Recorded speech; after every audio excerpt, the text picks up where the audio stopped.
Si vous nous rejoignez, merci de votre fidélité. Bienvenue, mesdames et messieurs, voici les titres de votre journal. Le Premier ministre et les membres du gouvernement au contact des populations de l'intérieur du pays, une immersion dans le quotidien des populations de Kissidougou avec la visite des chantiers en souffrance et la promesse de leur réhabilitation.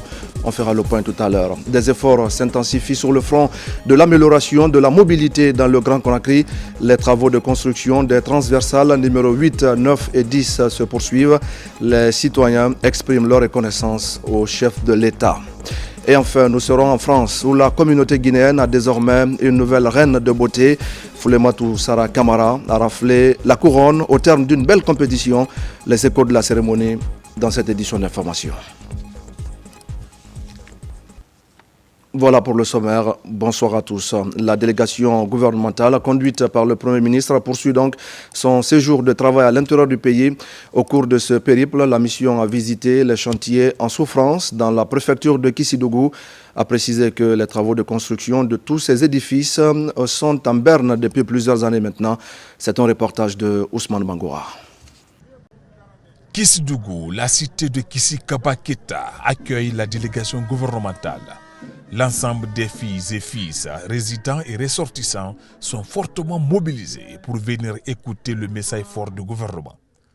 Un moment opportun pour les populations d'exprimer leurs préoccupations au gouvernement Bahouri.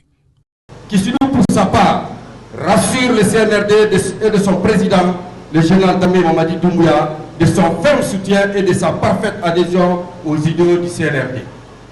Nous profitons par la présente visite de l'équipe gouvernementale vous soumettre la liste des besoins ou le cri de cœur des braves populations de Kissidougou, à savoir l'aménagement de l'axe routier Kissidougou-Kankan d'une distance de 197 km, le bitumage de 20 km dans la commune urbaine de Kissidougou, l'extension du réseau électrique dans les quartiers périphériques, la rénovation et l'équipement d'une maison des jeunes, la construction de 7 ponts de franchissement dans la commune urbaine de Kissidougou, l'extension du réseau de distribution d'eau potable, la construction d'un marché moderne, l'acquisition de 2 bennes pour le transfert des ordures à la décharge finale, l'ouverture et le profilage des pistes rurales pour faciliter l'écoulement des produits locaux. Comme partout, Amadou Ouriba a appelé les populations de Kissi-Farmaya à cultiver l'unité, la cohésion et la tolérance. Le développement économique ne peut pas se faire sans des infrastructures praticables tout au long de l'année. Nous ne pouvons pas créer du travail là où il n'y a pas de route, parce que personne ne viendra faire les investissements indispensables s'il ne peut pas évacuer le produit de sa production. Donc les axes routiers constituent une condition sine qua non pour le développement, pour l'emploi, pour la stabilité, pour la cohésion et surtout pour que la région, la Guinée, puisse se développer.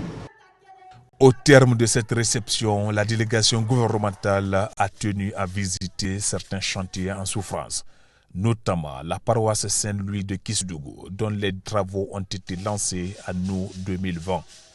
Le pont qui relie Kouroudou au centre-ville, le stade préfectoral Jean-Gébré Leno et la mosquée centrale de Yassafé. Le constat est désolant. Après Kissidougou, direction Bania, une des communes rurales de Farana, située à 62 km du centre-ville. Dans cette localité, les populations se réjouissent des nombreuses réalisations en leur faveur. C'est le cas d'un centre de santé flambant neuf qui trône majestueusement dans la commune urbaine pour sauver des vies. La reconstruction du centre de santé de Banya, la fermeture des boutiques cliniques et cabinets clandestins, l'équipement des centres de santé, pour citer que cela. À travers ces différentes réalisations, la commune rurale de Banya exprime son soutien indéfectible aux idiots du CNRD. La réalisation des forages dans tous les districts et secteurs, l'appui des groupements en équipement agricole. À la rentrée de Farana, les travaux de construction des installations ferroviaires du projet gigantesque de Simandou se passent de commentaires. La réalisation de ce pont, long de 2 km sur le bras du fleuve Niger, avance à la satisfaction des autorités. Dans la région administrative de Farana, le ministre de l'Information et de la Communication a effectué ce mardi une série de visites de terrain dans la ville de Kissidougou avec ses homologues du budget et des télécommunications. Fana Souma s'est rendu à la radio rurale ainsi que sur le site de diffusion de la RTG. La mission a constaté des difficultés liées au manque d'équipement ou à la couverture télé-radio de la préfecture de Kissidougou. Ibrahima Oulé Fofana. Après l'étape de la région forestière, le ministre de l'Information et de la Communication poursuit sa mission de prise de contact avec les médias. Ce jour de travail du ministre Fana Souma s'inscrit dans le cadre de l'immersion gouvernementale. Dans la ville de Kissidougou, à travers une visite guidée, la délégation ministérielle va se rendre dans les locaux de la radio rurale. La mission consiste à prospecter les conditions de travail du personnel. Non, je suis très ravi quand il a visité les locaux. Il a vu que vraiment on travaille dans les conditions difficiles. Quand on a expliqué encore comment on travaille, lui-même il a dit que vraiment qu'il faut qu'il prenne les dispositions. Je voudrais avant tout remercier Monsieur le ministre Fana Souma, ministre de la Communication et de l'Information, et ma collègue ministre de la Télécommunication. C'est un constat très amer qu'on a fait parce que les équipements semblent être abandonnés et que la radio rurale a peu de moyens, mais c'est pas la faute à tous ceux qui sont en train de gérer, c'est aussi la faute de nous, gouvernements aussi, qui ne venons pas souvent ici. Parce que ce que nous avons constaté, ça nous interpelle beaucoup. Et on doit tout faire pour donner les moyens qu'il faut et dégager les moyens et les mettre à la disposition des cadres qui sont en charge des institutions et de ces équipements. De la radio rurale de Kissidougou, la délégation s'est rendue sur le site de diffusion de la RTG et dans les locaux des postes et télécommunications. Ici, le constat révèle que les installations de ces sites, qui constituent un patrimoine de l'État, ne fonctionnent pas depuis plus d'une décennie. Nous avons tenu à visiter les infrastructures qui supportent le domaine du numérique, donc le backbone, les sites de Guinée Télécom, ancienne Sotelgui. Et nous avons aussi tenu à voir des bureaux de poste. Et le constat est que les bureaux de poste qui relèvent de la Poste SA sont quand même dans des états très délabrés, disons, calamiteux. Et bon, nous étions quand même pas mal au fait de cela. C'est la raison pour laquelle le gouvernement s'est engagé dans un projet de réhabilitation et d'extension des bureaux de poste.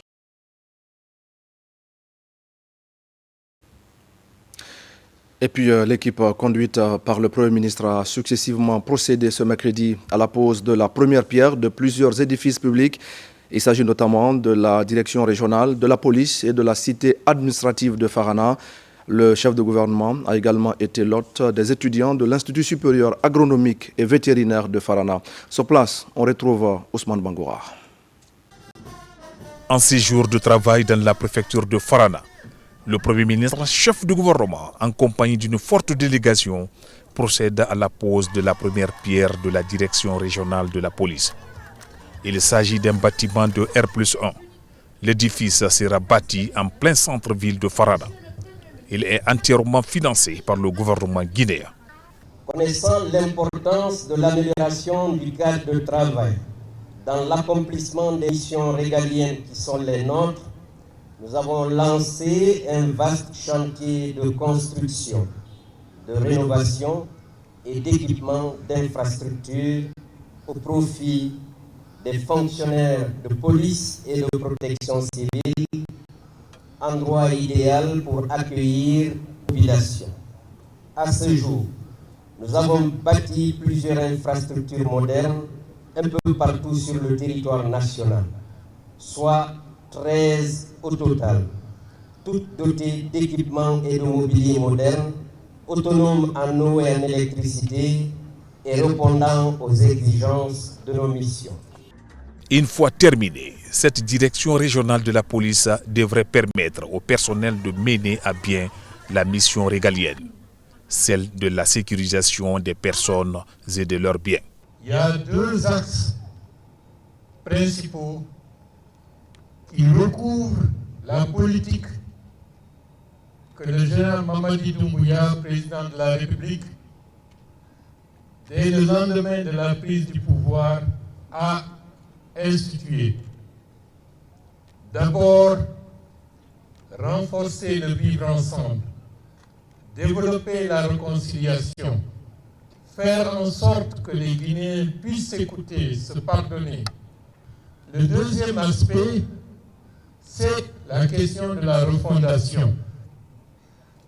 Stabiliser ce qui est en train d'être fait, c'est-à-dire permettre aux Guinéens de vivre ensemble dans la fraternité, dans la convivialité, dans la sécurité, nécessite fondamentalement que les institutions chargées de veiller à cela puissent se mettre en place.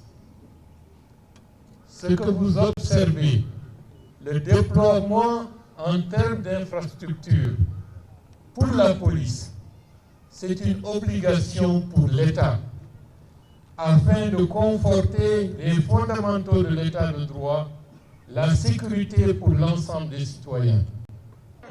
Poursuivant l'agenda de l'équipe d'immersion, le Premier ministre Amadou Ouriba a aussi procédé à la pose de la première pierre de la cité administrative de Farana. Un programme présidentiel qui entend doter les fonctionnaires de toutes les régions du pays de logements décents. Le délai d'exécution des travaux est de 10 mois. Sous l'impulsion du premier président de la Guinée, Feu Ahmed Sékou Touré, la construction des cités administratives avait été amorcée dans toutes les préfectures du pays pour doter l'administration publique de logements et d'infrastructures modernes. Mais depuis plus de 60 ans, ces cités n'ont pas bénéficié des réhabilitations nécessaires, faisant de nos fonctionnaires affectés à l'intérieur du pays dans des conditions de travail souvent précaires.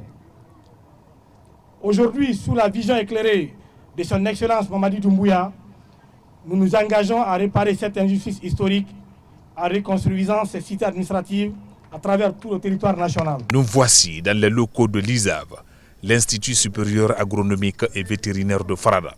Ici, c'est la créativité en faveur de l'économie rurale. Face aux étudiants, le ministre en charge de l'enseignement supérieur a annoncé une bonne nouvelle sur les réformes engagées par son ministère. Je suis là depuis ce matin avec le ministre de l'Agriculture et avec les cadres de mon département ainsi que les cadres de cet institut pour déblayer le chemin qui a été tracé par le président de la République, chef de l'État, le général Mamadi Doumbouya. Et le chemin, il est clair. Dans le domaine de l'agriculture, nous devons exploiter chaque mètre des 13 millions d'hectares de terres arables que nous avons à notre disposition pour nourrir les 14 millions de Guinéens et au-delà. L'accès à Internet est un problème. C'est pour cela que nous avons, avec le ministère des Postes, Télécommunications et de l'économie numérique, un ambitieux projet de connecter les universités et instituts à Internet à haut débit. C'est pour cela qu'à travers cette connexion Internet, dans 2 semaines, les étudiantes et étudiants de cet institut auront accès à plus de 2 millions de ressources à travers Pludoc et ça gratuitement. Devant l'équipe gouvernementale conduite par le Premier ministre Amadou Ouriba, Alpha Bakary Bari a invité les étudiants à s'investir dans le domaine de la recherche et de l'innovation pour booster les filières agricoles ou encore génie rural. Et pour sa part, le ministre du Budget a visité les chantiers qui doivent abriter les services des ministères en charge des finances et du budget. À Kissidougou, l'hôtel des finances évolue à la satisfaction des autorités. Même constat à Farana, où le gigantesque chantier des impôts et de la douane avance. Ce chantier est considéré comme le plus important à Farana, avec des infrastructures construites sur 6 hectares. Tcherno Ousmane Diallo est l'un de nos envoyés spéciaux. À Kissidougou, cette imposante infrastructure en construction est le reflet de la volonté des autorités des finances de se rapprocher des populations en étant plus efficaces et en travaillant dans des locaux dignes d'une administration financière à l'échelle locale. C'est l'hôtel des finances de Kissidougou, un chantier qui a connu un coup d'arrêt dans sa progression en 2014 avant d'être récemment relancé. Je voudrais, au nom de mon collègue ministre de l'économie et des finances, empêcher qui n'est pas là, et l'ensemble du gouvernement, avec mes collègues qui sont avec moi, remercier tous ceux qui œuvrent pour l'édification de cet hôtel des finances. Tout sera regroupé en un seul lieu pour l'efficacité de la délivrance des services financiers aux citoyens. Il y a eu l'arrêt, on avait des matériels, on a été victime des vols. Donc, sauf l'avènement du CNRD, du nouveau gouvernement, on a eu encore un financement de 27%. Et on a entamé le démarrage du mois passé, le 6 janvier, et on est à ce niveau aujourd'hui. À Farana, c'est un chantier gigantesque qui déjà fait la fierté de l'administration financière. Sur 6 hectares, ouvriers et ingénieurs sont à l'œuvre pour construire l'école nationale des impôts et de la douane dans la commune rurale de Tindo, avec l'ambition d'en faire un centre de formation de référence au niveau régional. Le mois d'avril 2024, dès ma prise de fonction, ce chantier souffrait déjà et je suis venu, je l'ai relancé avec toute mon équipe. Et quand je vois aujourd'hui en 9 mois ce qui a été fait, je ne peux qu'exprimer ma satisfaction vis-à-vis de toutes les parties prenantes. Ce projet devait être réalisé à Conakry. Mais dans le cadre de la décentralisation et de la déconcentration, et conformément aux objectifs du général Mamadi Doumbouya, il est question que l'intérieur du pays soit traité comme à Conakry. On a repris le projet le 6 janvier, mais depuis le 6 janvier jusqu'à maintenant, on se retrouve avec ça. Donc du coup, nous demandons à ceux qui nous aident beaucoup par rapport au paiement pour ne pas conduire ici. C'est un très grand projet parce que ça devrait être fait sur 2 hectares. Et là, aujourd'hui, on se retrouve sur 6 hectares. En phase de construction, les différents chantiers créent de l'emploi.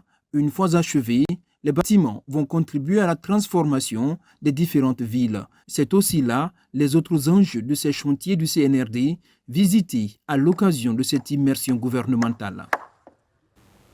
Dans le cadre toujours de l'immersion gouvernementale, les ministres de l'enseignement technique et de l'agriculture ont visité l'école nationale d'agriculture et d'élevage de Massanta et ils étaient venus évaluer les conditions d'apprentissage après la rénovation de l'établissement. Ils en ont profité aussi pour voir les possibilités de partenariat en vue de mieux qualifier la formation professionnelle dans les NAE. Moussa Komara. C'était une école en ruine il y a quelques années. Mais depuis sa rénovation par les autorités du secteur, l'École nationale de l'agriculture et de l'élevage de Massenta attire de plus en plus les jeunes passionnés de l'agriculture. L'école compte à ce jour 142 élèves, dont 32 filles, alors qu'en 2019, il n'y avait que 12 élèves. En immersion gouvernementale, la ministre de l'enseignement technique, de la formation professionnelle et de l'emploi, en compagnie de son homologue de l'agriculture, est venue se rassurer de l'évolution des programmes de formation. C'était une école qui était en état de délabrement, aujourd'hui qui a été rénovée, mais aussi de voir quelles sont les différentes techniques agricoles et d'élevage qui sont en pratique en termes de formation, pour voir quelles sont les possibilités d'amélioration de nouvelles techniques, mais aussi de prendre en compte la demande des apprenants, mais également celle des formateurs, et voir aussi les possibilités de partenariat avec les divers secteurs, notamment avec le ministère de l'Agriculture et de la promotion féminine, afin qu'ensemble nous puissions unir nos efforts pour que la formation des apprenants soit complète. Nous voulons justement nous assurer qu'au niveau de ces différents centres, la formation soit de qualité, mais surtout soit des formations pratiques, de sorte que les jeunes, en sortant de ces écoles, qu'ils soient tout de suite opérationnels au niveau des différents projets et peuvent être embauchés. Avec fierté, les responsables de l'école ont guidé la délégation sur le champ d'application des élèves, un vaste domaine mis à disposition par les riverains pour développer plusieurs cultures.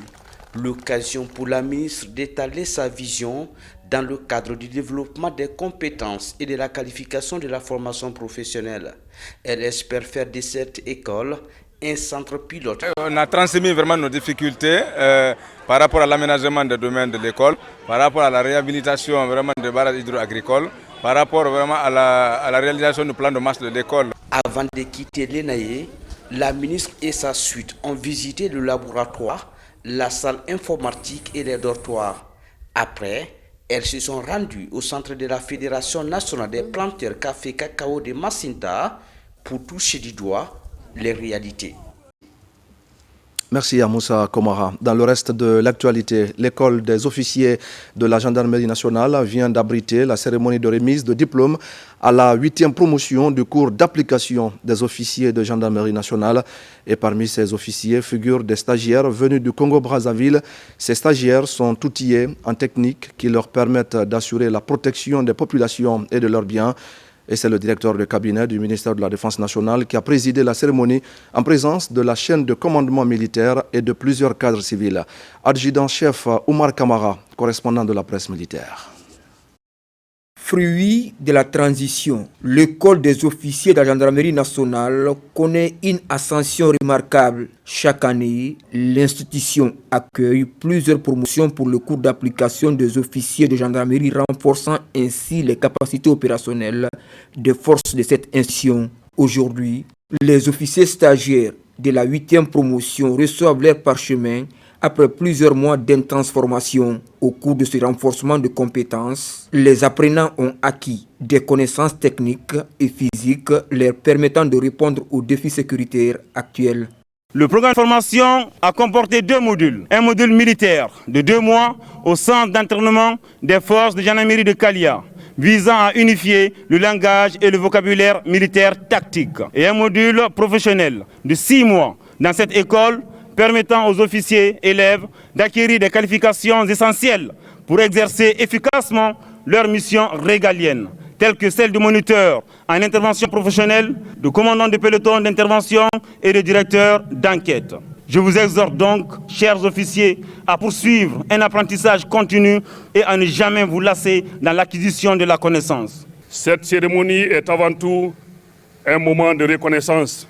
Reconnaissance pour les efforts considérables que vous avez fournis, les sacrifices que vous avez consentis et l'engagement exemplaire dont vous avez fait preuve tout le long de cette formation exigeante. Soyez fiers du chemin parcouru, tout en gardant à l'esprit que ce n'est que le début d'une carrière riche en responsabilités et en opportunités. Chers officiers de la 8e promotion du cours d'application, que vous soyez issus de notre nation ou venus d'ailleurs, vous appartenez désormais à une seule et grande famille. Je vous adresse à toutes et à tous mes plus sincères félicitations et mes vœux de succès dans vos futures missions. Que votre carrière soit marquée par l'excellence, la justice et l'humanité.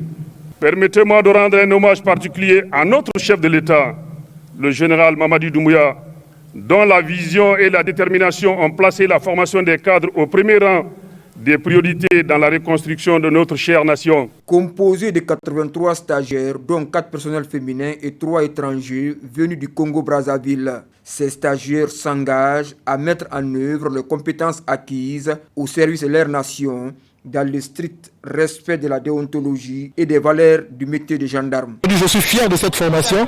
J'ai eu à passer dans beaucoup de pays, mais ce que j'ai reçu comme formation ici me dépasse.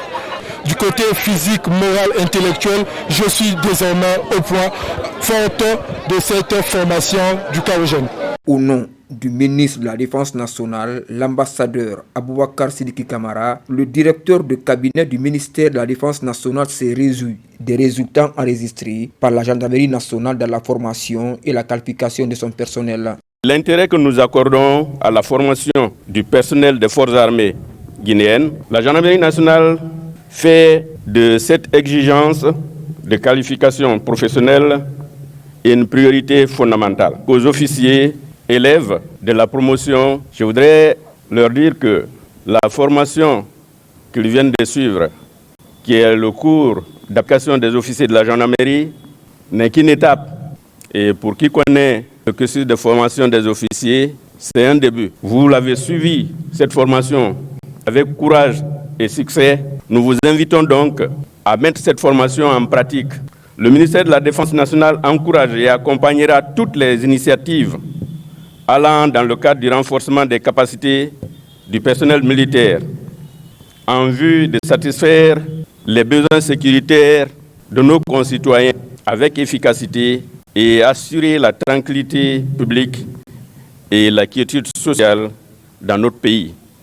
Cette 8e promotion du cours d'application des officiers de gendarmerie porte désormais le nom de feu colonel Salif Diaw, ancien directeur du bureau d'études et de stratégie du haut commandement de la gendarmerie nationale. L'autre temps fort de cette cérémonie a été le décollage d'un drone de surveillance de 135 km avec une autonomie de 10 heures pour des missions et exercices, démontrant ainsi l'importance de la formation et la maîtrise des équipements militaires.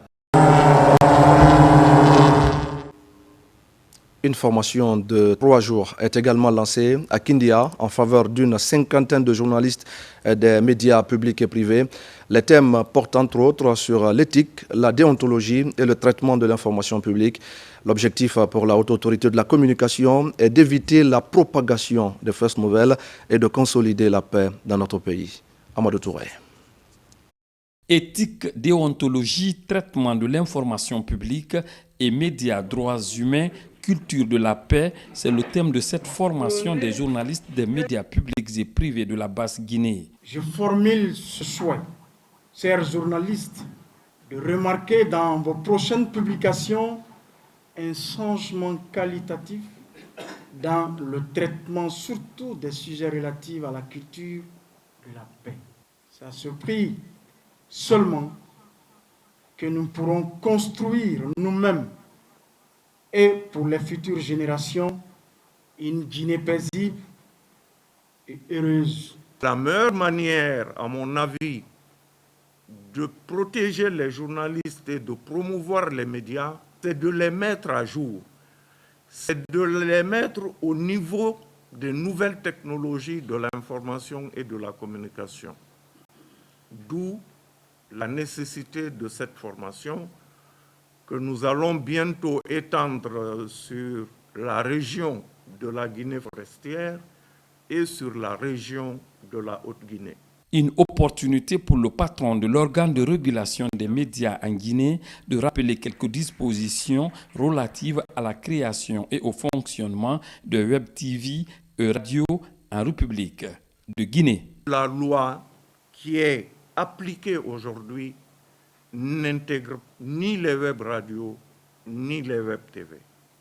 Ceux qui se hasarderont à les créer, si jamais ils commettaient des infractions, ils seraient jugés sur la base de la loi sur la cybersécurité. Donc ils ne bénéficieront pas des avantages de la loi sur la liberté de la presse qui consacre la dépénalisation des délits de presse.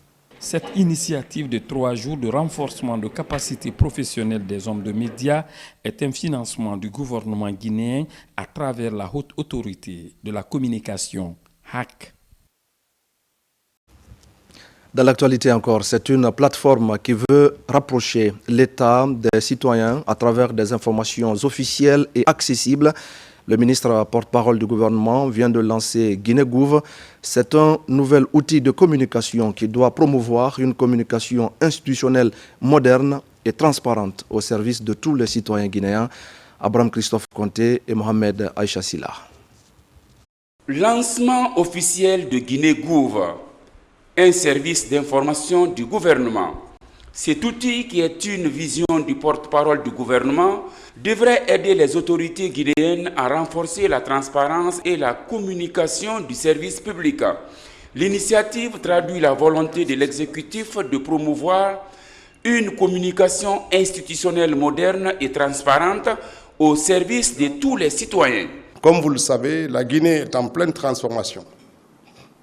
Chaque réforme, chaque initiative que nous menons nous rapproche de l'idéal d'un État moderne, efficace et accessible. Guinée-Gouv est une pierre maîtresse de cette construction. Il s'agit d'un dispositif conçu pour ancrer la transparence au cœur de la gouvernance et renforcer le lien entre l'État et ses citoyens. C'est un engagement fort, c'est désormais une promesse tenue. Nous avons pensé Guinée-Gouv comme une réponse claire et efficace à une exigence légitime de nos citoyens, de nos concitoyens. L'accès à une information fiable, instantanée et vérifiée sur l'action publique. Guinée-Gouv repose sur 3 objectifs: informer, expliquer et connecter.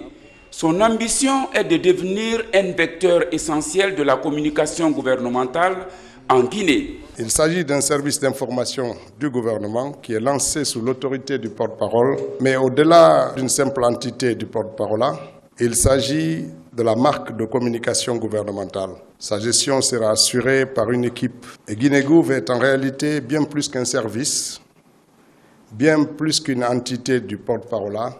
C'est une marque, une signature institutionnelle qui incarne la volonté du gouvernement de communiquer de manière claire, accessible et transparente. Guinée-Gouv devrait instaurer un climat de confiance entre les institutions publiques et la population. 2 dispositifs accompagnent ce service. Il s'agit de Guinée Connect qui permet de poser des questions directement au service public et Guinée Factuelle dédié à la lutte contre la désinformation à tous les niveaux pour éviter le désordre public. Merci à Abraham Christophe Conté pour toutes ces explications. Un détour maintenant par le Maroc où l'expertise de l'ancien Premier ministre guinéen Cabinet Komara dans la promotion de l'économie bleue est saluée. La vision de notre compatriote est présentée au cours d'un salon halieutique. L'étude qui marque tous les esprits est intitulée « L'économie bleue atlantique à Dakhla ». C'est un compte-rendu de Tierno Marouf Bah. Au royaume chérifien, l'ancien Premier ministre Cabinet Komara, acteur clé dans la promotion de l'économie bleue en Afrique atlantique, est l'un des invités de l'Institut marocain d'intelligence stratégique. Ce dîner-débat précédant l'ouverture du salon halieutique, l'ancien Premier ministre et expert en développement industriel a dirigé une étude approfondie visant à explorer les opportunités et défis liés à ce secteur stratégique. Effectivement, dans notre rapport, l'un des points les plus importants dont nous avons parlé, et sur lequel je voudrais revenir ici, c'est la menace qui plane sur l'industrie halieutique du Maroc. Parce que vous vous souvenez que l'année dernière, en octobre, la Cour européenne de justice a pris une décision qui quasiment annule les relations commerciales entières de pêche entre le Maroc et l'Union africaine. Que dit cette décision? Elle dit qu'à partir de l'octobre de l'année prochaine, le Maroc doit absolument étiqueter toute sa production halieutique en indiquant que son d'origine du Sahara occidental. L'une des recommandations majeures du rapport dirigé par Cabinet Komara est la création d'une ceinture bleue africaine. Ce projet ambitieux vise à favoriser une gestion coordonnée et durable des ressources maritimes entre les États riverains de l'Atlantique. Cette approche, selon l'ancien Premier ministre Komara, permettra non seulement de renforcer la sécurité alimentaire et les économies locales, mais aussi de promouvoir une meilleure intégration économique et régionale. Et je le disais tout à l'heure au sommaire de ce journal, les travaux de construction des transversales numéro 8, 9 et 10 continuent et désenclavent en même temps plusieurs quartiers du Grand Conakry. Les travaux vont bientôt finir et les populations de ces localités expriment leur reconnaissance au chef de l'État. Un projet réalisé par Gicopress BTP, une expertise nationale qui a aussi réalisé un pont de 130 mètres linéaires entre la T10 et les logements sociaux de Ketaya. C'est un reportage réalisé par Abakar Junior Kamara. Le projet de construction des transversales 8, 9 et 10 se poursuit dans le Grand Conakry. La T8 vers Samatara, la T9 vers Ansoumania Village et la T10 vers les logements sociaux de Ketaya. Aujourd'hui, ces travaux offrent un cadre de vie décent aux populations de ces municipalités. On a fait plus de 20 ans dans ce quartier. C'est grâce au président Mamadi Doumbouya que nous avons eu la route. Nous le demandons d'aider les femmes aussi.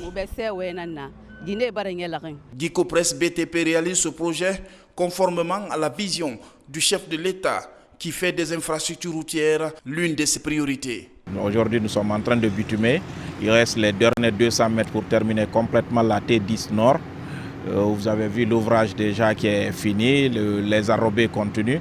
Donc nous sommes dans les dernières phases de finition des transversales T8, T9, T10. Des voies que nous avons aujourd'hui bitumées, et ça facilite complètement la circulation de nos populations, ça il faut le saluer. Du côté autoroute, les quartiers d'Abompa et Kountia sont désenclavés et un pont de 130 mètres linéaires sert désormais de passerelle entre la T10 et les logements sociaux de Ketaya.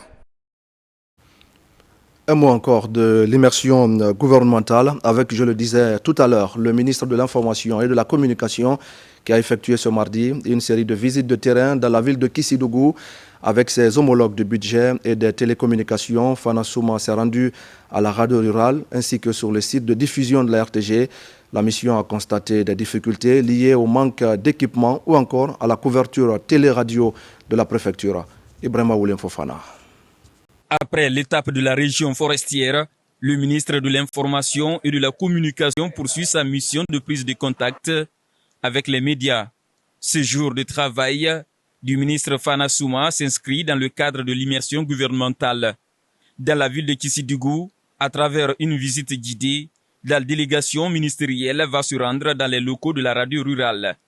La mission consiste à prospecter les conditions de travail du personnel.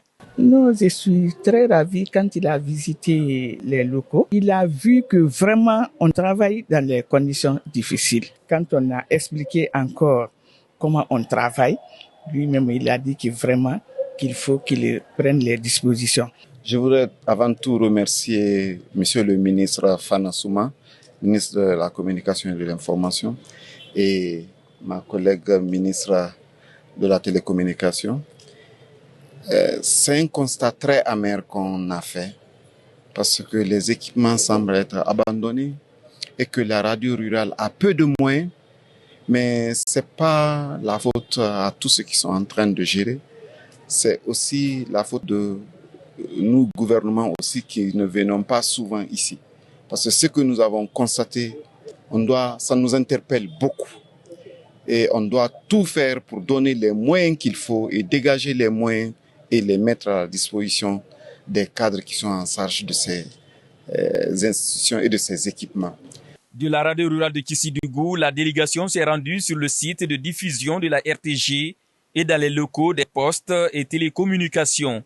Ici, le constat révèle que les installations de ces sites, qui constituent un patrimoine de l'État, ne fonctionnent pas depuis plus d'une décennie. Nous avons tenu à visiter les infrastructures qui supportent le domaine du numérique, donc le backbone, les sites de Guinée Télécom, ancienne Sotelgui. Et nous avons aussi tenu à voir des bureaux de poste. Et le constat est que les bureaux de poste qui relèvent de la Poste SA sont quand même dans des états très délabrés, disons, calamiteux.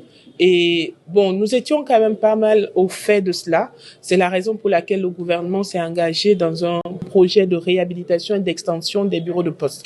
Déjà, en ce qui concerne Kissidougou et bien d'autres localités qu'on a visitées, il y a beaucoup de régions, de préfectures où les images de la RTG ne passent pas. Nous sommes en train de travailler sur ces sites-là pour les réhabiliter. C'est un héritage qui est très lourd. Moi, je suis très déçu, très choqué. Quand je visite les sites de diffusion, tout était abandonné depuis plus de 15 ans. C'est inconcevable. Et on a commencé par la région de la Haute-Guinée. Au Cancan, Zéré-Kouré, la RTG passe correctement. Quand vous voyez aussi l'Abbé. L'Abbé a été réhabilité, Télémé a été réhabilité. Donc il y a plusieurs préfectures qui ont été réhabilitées et nous allons progressivement. Je pense que Kissidougou, Gekedou et Lola, dans les prochains jours, on va s'y mettre. C'est une visite où le ministre Fana a invité les professionnels de médias au respect de l'éthique et la déontologie du métier. Des journalistes qui ont exprimé leur engagement à soutenir le ministre dans ses ambitions. Toujours à Farana, le Premier ministre a transmis les salutations du président de la République aux autorités et aux populations de la région. Des messages de paix et de cohésion sociale sont passés par le chef de gouvernement. On voit tout ça beaucoup plus en détail avec Caporal Mabinti Keita. La ville de Farana aux couleurs de l'immersion gouvernementale. C'est l'expression de la satisfaction et du soutien total de la population de Sankara aux nombreux chantiers de la refondation en cours sous la clairvoyance du général Mamadi Doumbouya. Dans cette étape, les émissaires du président de la République sont tout d'abord reçus par la notabilité au vestibule. Ici, les valeurs traditionnelles priment. Pour les souhaits de bienvenue, les étrangers sont toujours accueillis par les Dinois de Kola. Après avoir expliqué les objectifs de l'immersion gouvernementale, le Premier ministre, chef du gouvernement, a transmis les salutations du chef de l'État aux autorités morales de Farana. En réponse, le doyen de Sankara s'est exprimé en ces termes.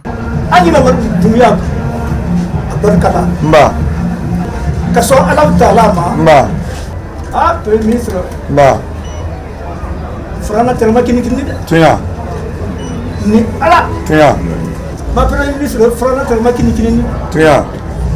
Na ta nkanjere fa gouvernement du Nigeria. Lo ayi wallahi nkanjere fa gouvernement du frana ya. Ima mo ba disi.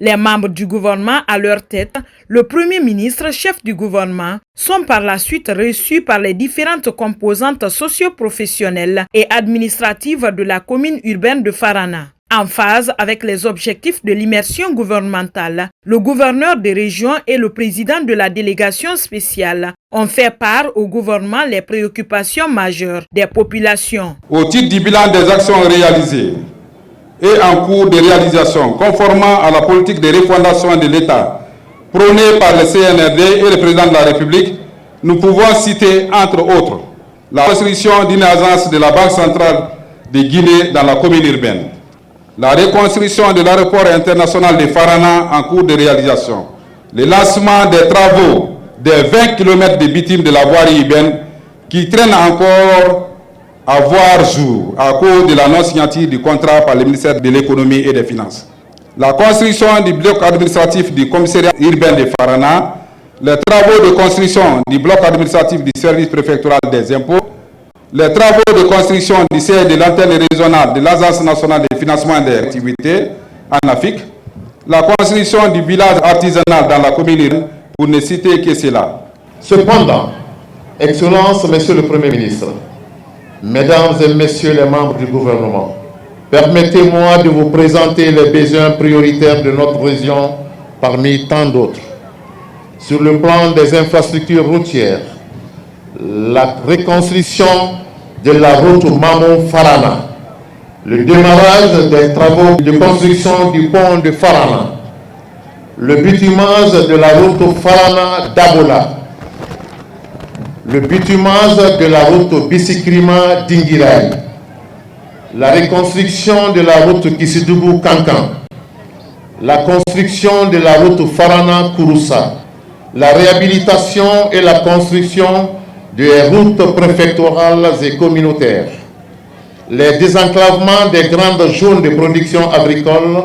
Ceci est un défi majeur pour le développement des activités agricoles pastorales. Le Premier ministre, chef du gouvernement Amadou Ouriba, a au nom du président de la République, chef de l'État, chef suprême des armées, général Mamadi Doumbouya, remercie les autorités et la population pour l'accueil réservé à sa délégation.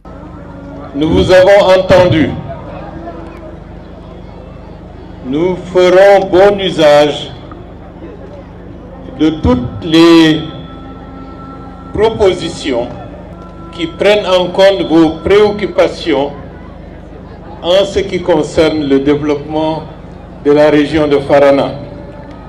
La route Farana-Mamou, la route Farana-Dabola, également la route Kissidougou-Kankan, pour ne parler que de celles-là. Elles sont indispensables pour redonner du lustre à la région centrale de la République de Guinée, qui est la région de Farana. Son potentiel agricole est l'un des plus importants en République de Guinée. La suite du séjour gouvernemental à Farana sera consacrée à des séries de poses de première pierre et d'inauguration des infrastructures d'intérêt public. Des rencontres avec les populations des autres localités de la région administrative de Farana, région centrale de Guinée. Dans le reste de l'actualité, la réserve de Monimba est inscrite, vous le savez, sur la liste du patrimoine mondial de l'UNESCO. Mais en dépit de sa diversité exceptionnelle, cette richesse naturelle est confrontée aujourd'hui à de graves menaces qui mettent en péril son équilibre écologique. Et c'est dans ce contexte justement qu'une formation destinée aux organisations de la société civile de Lola vient de se tenir dans le district de Bakoré. Mohamed Salioupaya. Patrimoine mondial de l'UNESCO, la préservation de la réserve naturelle intégrale de Monimba préoccupe l'État et ses partenaires.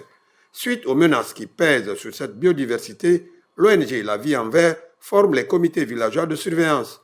La formation est axée sur la préservation de la biodiversité des monts Nemba avec point nodal la sensibilisation des communautés locales des 16 villages environnants pour une gestion durable de la réserve. L'objectif de cette rencontre est de contribuer à la conservation durable des espèces clés de la vue, du bien et les autres espèces menacées à travers l'établissement de mécanismes de convergence des actions éco-citoyennes de l'ensemble des parties prenantes de la zone du projet. Nous avons un constat amer qui nous interpelle tous. C'est de conjuguer les efforts. Comment enlever la réserve des Monemba sur la liste de l'UNESCO des sites en péril. Informer et sensibiliser les populations des villages situés le long de la réserve des Monemba sur les enjeux écologiques liés à la conservation de cet écosystème unique, c'est le but de cette rencontre de partage d'expériences. Cette cérémonie de lancement du projet s'inscrit dans la dynamique du développement communautaire, participatif, dans un environnement de paix, de cohésion sociale et de vivre ensemble dans les communautés, notamment au niveau des associations, des hommes et des femmes de la localité. Toute initiative et action fortement recommandée par l'UNESCO. Si de nombreux projets ont été réalisés dans le domaine de la protection du bien du patrimoine mondial, cette activité conscientisation vient quant à elle porter sa part de contribution aux efforts de l'UNESCO. Impliquer les populations locales dans la gestion de leur environnement est une approche qui garantit une action concrète durable dans la protection des Monemba pour des générations futures. Une question à présent dans ce journal. Comment renforcer la surveillance épidémiologique dans notre pays? Les membres de la plateforme Une Seule Santé prennent la question à bras-le-corps. Ils suivent depuis hier et pour un mois une session sur le travail de terrain en période d'épidémie. La formation regroupe des acteurs venus de différentes régions du pays. Mamadou Saliouba. À tous les niveaux, le système sanitaire guinéen se renforce. Depuis le passage des épidémies comme Lassa, Covid ou encore Ebola, le personnel de santé est en alerte.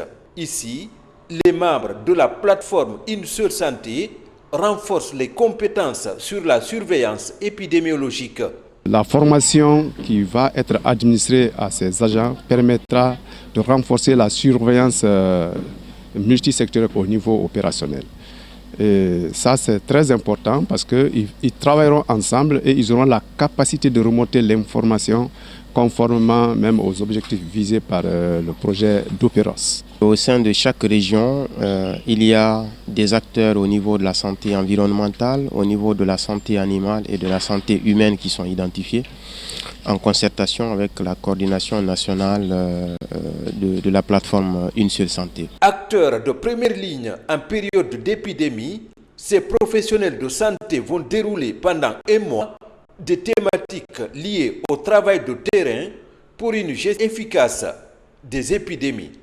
Nous allons commencer par les concepts du One Health, c'est-à-dire une seule santé, mais nous allons également aborder les thématiques liées à l'épidémiologie, à la surveillance épidémiologique, que ce soit dans le monde animal, en santé humaine, mais aussi en santé environnementale. Venus de différentes régions du pays, ces acteurs de santé multisectoriels auront à leur tour la charge de démultiplier cette formation dans leur localité de service. Une approche innovante pour faire des membres de la plateforme Une Seule Santé des sentinelles dans la lutte contre les maladies épidémiologiques.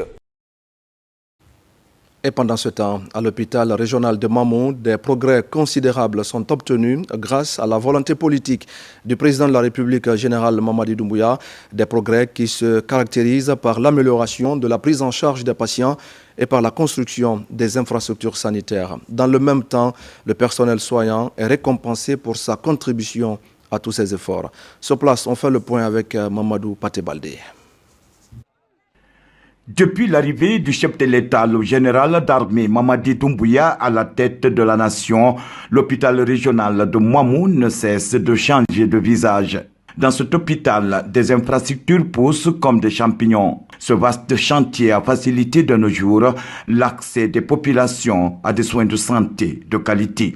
Tous les 3 mois, nous faisons l'enquête d'image. L'enquête d'image qui consiste à demander, à interroger ceux qui viennent demander les services à l'hôpital, c'est-à-dire les malades et les accompagnateurs. Je porte à votre connaissance que tous ces services sont au jour d'aujourd'hui digitalisés, sauf la pharmacie, et cela à cause de la complexité de ces services due à l'existence de plusieurs outils de gestion qu'il faut intégrer. Mais son processus de digitalisation a déjà commencé. Nous comptons finir avec ce service, s'il plaît à Dieu, au courant de la première semaine du mois de mars 2025. C'est dans cet élan que la Direction générale a décerné des certificats d'honneur à certains services pour leur contribution de qualité dans l'amélioration de la santé des malades. Vos interventions sont reconnues au niveau national parce que ce n'est pas seulement les patients de Mamou que vous traitez. Nous comptons entièrement sur vous. Actuellement, l'hôpital régional de Mouamou reste confronté au manque de lits d'hospitalisation par endroit à cause du taux élevé de la fréquentation. En attendant la remise des nouvelles infrastructures dont les travaux sont achevés, les patients sont reçus dans d'autres services pour assurer leur prise en charge. Et puis, une rencontre visant à mettre en place l'antenne préfectorale de la Fédération des jeunes leaders de Guinée vient de se tenir à Debreka.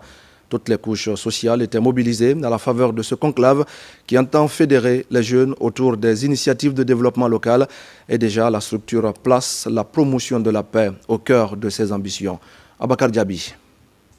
Il s'agit d'une rencontre d'échange, d'expérience autour d'un agenda de plaidoyer pour la participation politique des jeunes filles et des femmes aux mécanismes de prévention, de gestion et de résolution des conflits en Guinée. C'est la structure Partenariat pour le développement des initiatives communautaires qui pilote la rencontre afin d'expliquer les enjeux. Nous sommes là aujourd'hui avec les élèves du collège lycée 1er mars pour essayer de les véhiculer les connaissances liées au contenu de cette stratégie, non seulement le rôle que les femmes doivent jouer sur la consolidation de la paix en Guinée, parce que le projet c'est filles-femmes pour la consolidation de la paix en Guinée. Il ne s'agit pas seulement de parler de la paix, mais il faut savoir comment demander la paix et quelles sont les procédures à suivre. Déjà, cette campagne de sensibilisation et d'information a touché les élèves du collège lycée 1er mars de Matam, ici à Conakry. Dans cet établissement scolaire public, les jeunes filles sont également outillées. Sur la notion du genre, parce qu'elles ne comprennent pas trop.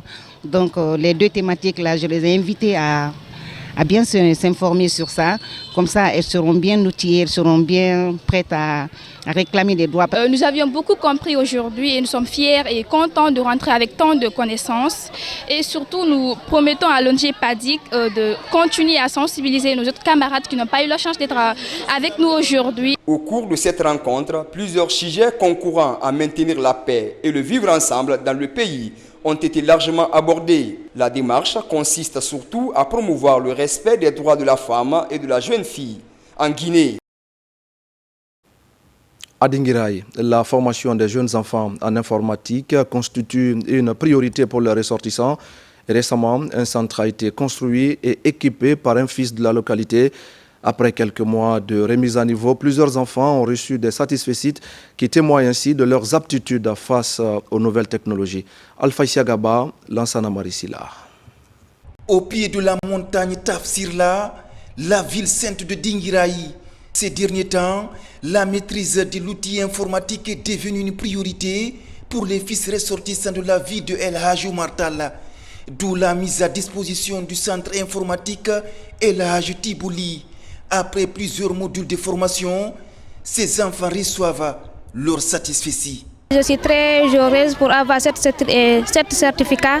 Je suis très heureuse pour El Hadj Baylali. Je tiens à le remercier beaucoup sincèrement pour son engagement envers nous. Vraiment merci beaucoup à lui. Nous tous, nous soutenons cette initiative. Vraiment, l'initiative, elle est très très bonne. Nous prions tout puissant Allah de nous donner encore les moyens adéquats pour qu'on puisse améliorer ce centre informatique qu'on a commencé aujourd'hui, pour que ça soit un grand centre informatique où tous les enfants de la région peuvent venir apprendre.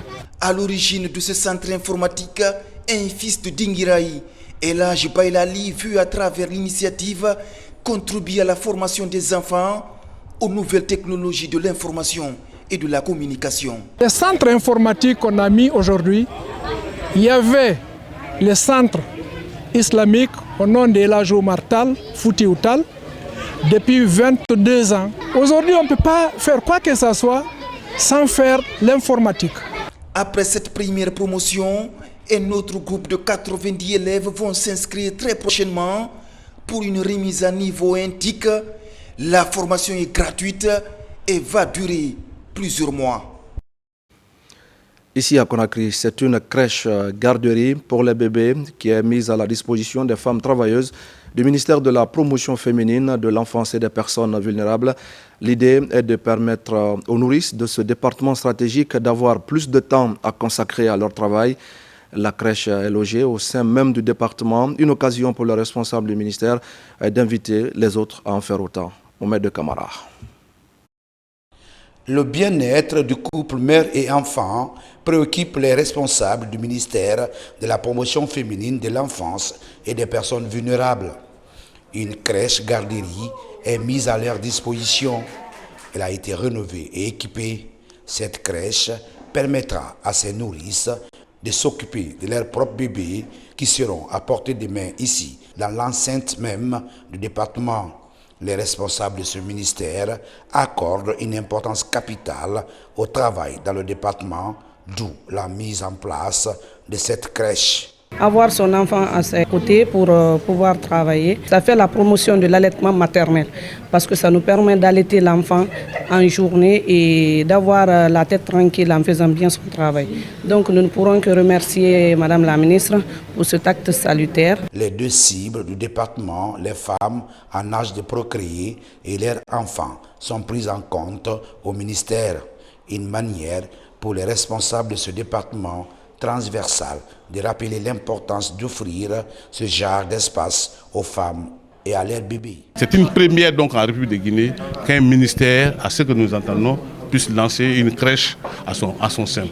C'est une invite aussi que nous lançons à tous les autres départements ministériels, mais également aux autres institutions, et de permettre aux femmes qui existent là-bas d'avoir les crèches, des lieux, de l'espace où on peut mettre les enfants en éducation en attendant qu'ils s'occupent des tâches quotidiennes. C'est ouvert uniquement pour les femmes du département. La compétence des femmes dans ce département, au même titre que les hommes, est une option encouragée au ministère de la promotion féminine, de l'enfance et des personnes vulnérables, d'où la mise à disposition de cette crèche garderie pour donner plus de temps au travail des femmes nourrices. Et puis vers le concours national de mémorisation et d'interprétation du Saint-Coran, la compétition va se tenir pendant le mois de Ramadan. Ici même à Conakry, à quelques jours du lancement officiel, les candidats se préparent, y compris en dehors du pays. L'ambassade de Guinée au Libéria vient de lancer son test de sélection à Monrovia et c'est pour préparer les candidats qui vont représenter la communauté guinéenne du Libéria. Diane Diansane. C'est la cérémonie du lancement officiel de la deuxième édition du concours de mémorisation et d'interprétation du Saint-Coran à Monrovia, au Libéria. Elle a réuni les représentants du secrétariat général aux affaires religieuses, les membres du personnel diplomatique de la mission. L'objectif de cette émulation intellectuelle entre les élèves des écoles arabes et de marquage au Libéria est de préparer les candidats qui vont représenter la communauté guinéenne de Monrovia lors du concours national de mémorisation et d'interprétation du Saint-Coran prévu au mois de Ramadan 2025 à Conakry. Le concours de lecture coranique, à l'instar de ce qui se passe en Guinée, va en droite ligne avec les objectifs que nous sommes tracés, de faire participer les jeunes Guinéens, les enfants guinéens résidant au Libéria, qui ne connaissent pas leur pays, pour qu'ils se sentent aussi fiers d'être Guinéens, fiers d'aller en Guinée, dans leur pays et participer à un tel événement. L'année passée, il y a moins des élèves, 8 à 10 personnes, mais cette année, il y a 58 candidats, 19 centres répondus. Ce que je vais dire à d'autres centres qui n'ont pas répondu, de bien se préparer pour l'année prochaine pour qu'ils participent. Et que, Inch'Allah, l'organisation sera même pour l'année prochaine. S'organiser pour promouvoir les valeurs et vertus islamiques, les membres du comité d'organisation et du jury, les parents des candidats et les candidats eux-mêmes sont mobilisés pour la réussite de l'événement. Qui organise le concours national, mais l'ambassadeur et l'ambassade de la République qui prend cette initiative, vraiment c'est extraordinaire. On remercie le bon Dieu qui a facilité de se préparer cette édition du concours national. Cette lecture de Coran, ça nous réjouit du cœur. Surtout que la communauté guinéenne ici au Libéria est une forte communauté, surtout les musulmans. Nous voulons que les éditions continuent, que ça ne soit pas la dernière. Au terme de la présélection, 25 candidats sont retenus avant la tenue du concours national de mémorisation et d'interprétation du Saint-Coran, prévu au mois de Ramadan 2025 à Conakry. À présent, je le disais également au sommaire, les échos de l'élection Miss Guinée-France. L'événement s'est déroulé le week-end en Île-de-France et c'est la 15e édition d'un rendez-vous annuel qui met en valeur la beauté physique et intellectuelle des Guinéennes vivant dans ce pays. Et cette année, c'est Foulematou Sara Camara qui a raflé la couronne, une initiative de l'Association des jeunes Guinéens de France. Falilou Diallo commente les images de Mohamed Souma. C'est le combat de toute une vie pour certaines et la concrétisation d'un conte fait pour d'autres candidates à rafler la couronne Miss Guinée-France. Ce concours annuel de beauté physique et intellectuelle a connu une forte mobilisation en plus de son caractère festif. Miss Guinée-France est également un espace de célébration de la culture guinéenne et une soirée de branding à l'international. Ce type de rassemblement, nous l'encourageons dans les autres pays, qu'ils s'inspirent, que ce soit aux États-Unis, que ce soit au Canada, je pense qu'ils le font déjà. Et vous voyez qu'il y a une nouvelle Guinée. Notre pays est aujourd'hui à un tournant important. L'événement fait un grand succès. Il y a toute la communauté guinéenne de Paris, de la France de manière générale, s'est rassemblée ici aujourd'hui à Courbevoie pour célébrer et faire rayonner notre très beau pays. Venus de toute la France et à travers une scène émulation, en défilé en mode vestimentaire, mais surtout dans la défense des projets innovants, les candidats ont rivalisé de talent et d'éloquence pour conquérir les membres du jury. Au finish, c'est la candidate numéro 14, Foulematou Sara Camara, qui a raflé la couronne de cette année.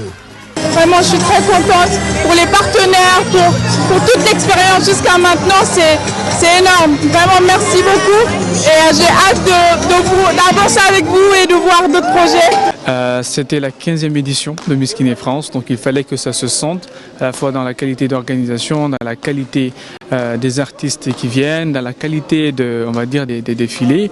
Et donc je pense que ceux qui sont venus en ont eu pour leur compte. Ceux qui ont manqué auront manqué une belle soirée de branding de la Guinée à l'international. Nous avons massivement répondu. La plus belle femme et intelligente a été élue ce soir.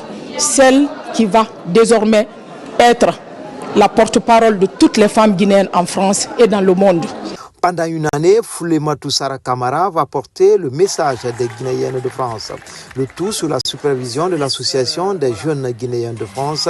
Des tournées ou autres événements sont annoncés pour matérialiser les projets de la nouvelle coqueluche de la beauté guinéenne à l'Hexagone. En bref, et en image pour terminer, mesdames et messieurs, vous le savez, la Saint-Valentin pointe à l'horizon. Et cette année, c'est Jocelyne Berrouard du groupe Kassav qui va prester au compte de la Nuit de la Romance. L'artiste antillaise est arrivée ce soir à l'aéroport international Ahmed Sékou Touré, comme vous le voyez en image.